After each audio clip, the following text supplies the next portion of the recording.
పేరు కలిగినటువంటి ఒక ప్రముఖ యూట్యూబరు అరెస్ట్‌కి రంగం సిద్ధమయ్యింది. అతను ఎవరు అనేటువంటి ఉత్సాహము, కుతూహలము మీ అందరిలో ఉంటుంది. ఎవరు అరెస్ట్ అయ్యారు? ఏంటి? అని ఆ విశేషాలు ఏంటి అనేటువంటిది. ఆ విషయాలు ఇప్పుడు మీ ముందుకు పెట్టబోతున్నాను. అయితే మనకు ఛానల్ ఉంది కదా! మనకు ఫాలోవర్స్ ఉన్నారు కదా! మనం తానా అంటే తందానా అనేటువంటి బ్యాచ్ ఉన్నారు కదా! అని చెప్పేసి మనము వెనక ముందు ఆలోచించకుండా యూట్యూబ్ ప్లాట్‌ఫామ్‌లో వాడాల్సినటువంటి భాష వాడకుండా జుగుప్సాకరమైనటువంటి పదాలను ఉపయోగించుకుంటూ ఏకవచన సంబోధన చేయడమే చాలా తప్పు. అలాంటిది దుర్భాషలు ఆడుతూ, వీడియోలు చేస్తూ, అందరినీ ఉద్రేకపరిచేట్లుగా ఆహ్, చాలామందిని ప్రొవోక్ చేసేట్టుగా వీడియోలు చేసేటువంటి వాళ్ళు ఈ మధ్య చాలామంది తయారయ్యారు.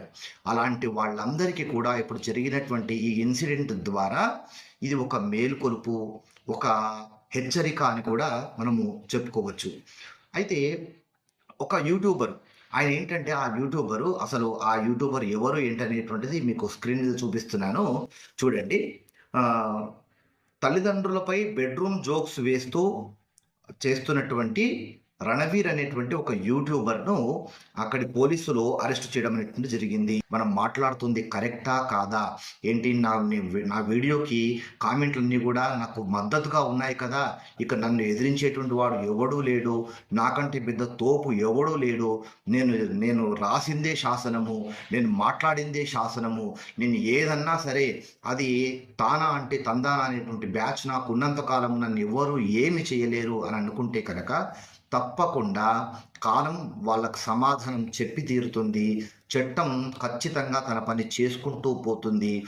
ఎవరు కూడా తమకు రాజ్యాంగం ఇచ్చినటువంటి ఫ్రీడమ్ ఆఫ్ స్పీచ్ అనేటువంటి ఈ హక్కుని దుర్వినియోగం చేసుకుంటే గనక తప్పకుండా ఏదో ఒకనాడు చిప్పకూడు తినేటువంటి పరిస్థితి ఖచ్చితంగా వస్తుంది అని ఈ ఉదంతం స్పష్టం చేస్తుంది. అయితే ఈ సందర్భంగా మిత్రులారా మీ అందరికీ కూడా మరొక విషయాన్ని ఇప్పుడు నేను స్పష్టం చేయబోతున్నాను.